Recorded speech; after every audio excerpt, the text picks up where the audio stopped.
Hi everyone, and welcome to this new episode of Geopolitical Report podcast. Today, I want to discuss with you what happened in Russia and Moscow regarding the terrorist attacks, which caused 147 victims and hundreds of injured people. It was an attack that we reported as soon as possible. We had sources and information really hit the capital of the Russian Federation. According to open sources, we know that the Russian Federation's security forces arrested 11 people. Four of these people are the perpetrators of attacks. They are from Tajikistan. There are other Tajik people among the perpetrators or the organizer of the attack. And there is also today they arrested a Kyrgyz citizens who rented the apartment, but he declared that he didn't know anything about the plot, about the violent attacks occurred at the Crocus City Hall in Moscow. This image is very important because it reminds us that no country is immune to terrorism, jihadist propaganda. Several times at SpecialEurasia we reported that the fights and the counter-terrorism operations and activities of the Russian Federation against not only the Islamic State, which is apparently behind these attacks, but also Hayat Tariq al-Sham, also Imara Kafkaz.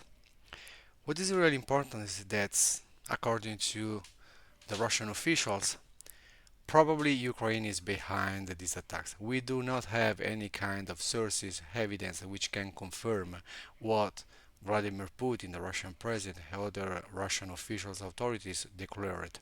What we can say is that probably the allegation regarding the fact that the four perpetrators of attacks were escaping to Ukraine, it could depend by the fact that in Ukraine currently there is a vacuum of power because of the conflict. And we know that there are several volunteer battalions, most of them they are composed by Muslim people from the post-Soviet space. They have some connection with the galaxy of terrorism, jihadist propaganda. We reported several times also these issues on SpecialEurasia, and we state the fact that there is a problem of security inside Ukrainian territory because at the beginning of the conflict, the Ukrainian conflict after February 2022, Al Qaeda, the Islamic State, and other terrorist groups invited their foreign fighters to join the International Legion in Ukraine to get training, experience, weapons, and also to get the Ukrainian citizenship, which is granted according to a Ukrainian presidential decree to all to the majority of the people who fought or are fighting against the Russian armed forces before 2022 and also after the beginning of this conflict. So this is really important because Ukraine could become an hotspot or a training lab for terrorist organization.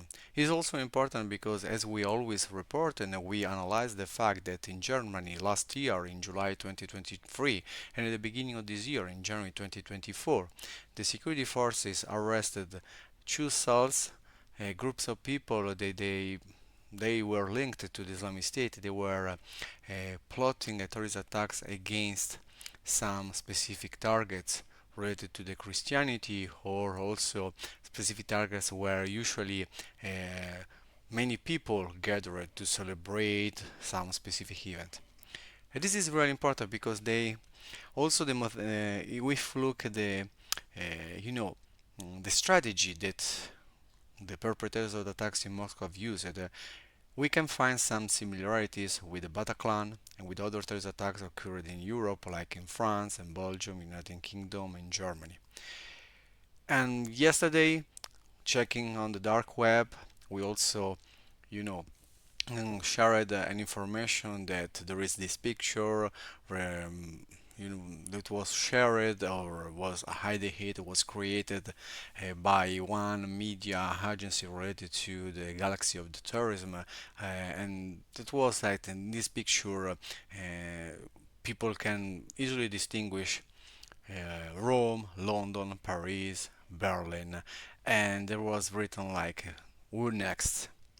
So the fact is that there is also a geopolitical risk and high geopolitical risk and security risk related to the European Union, particularly now that we are approaching to the Eastern holidays and many people will gather inside churches or inside other places to celebrate this holiday for the Christianity.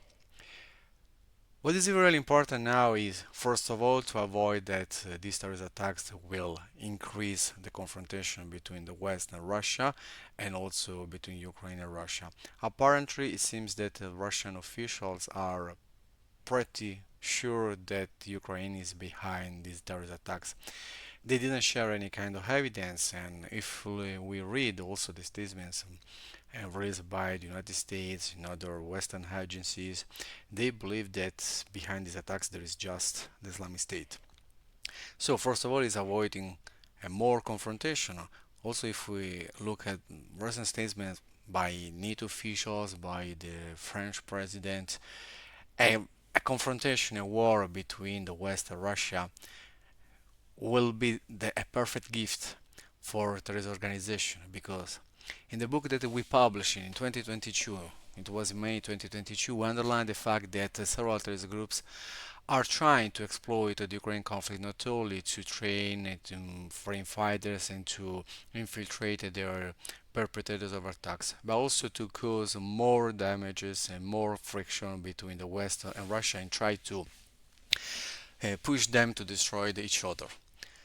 The second aspect, which is really important, is that intelligence agencies and also security forces should cooperate together because they are going to face a huge and great threats represented by not only the Islamic State but also other terrorist groups. And we are living in times where we have a huge migration flow from the North Africa and from the Middle East, and the government should balance between, you know, uh, providing security to their citizens, but also providing shelters to the migrants that are escaping from the conflicts, from the war, from the harsh conditions in some crisis area.